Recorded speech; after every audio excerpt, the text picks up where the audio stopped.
so today we have a hose bib and the hose is stuck on it.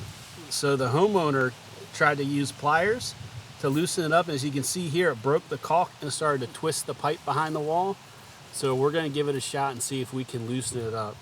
So for outdoor stuff like this, trusty WD-40, give this a couple sprays.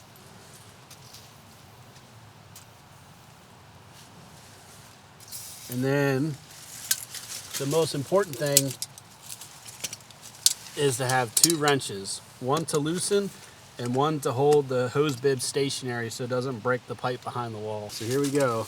I'm gonna take pliers, I'm gonna hold on to the hose bib. You see how it wiggles a little bit? And then we're going to try to loosen this guy up.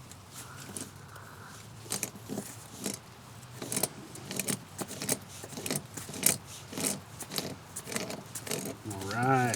So it looks like it worked. There we go. So these hose bits, this happens a lot. Whatever kind of metal this is, it always seems to corrode onto the hose bibs if you leave them on there for a year or two. So I don't know. I recommend you take it off every once in a while. When you leave it on there for a long period of time, they can do that, seize up on the hose. If you look inside, you can see all the junk that's in there that was grabbing it.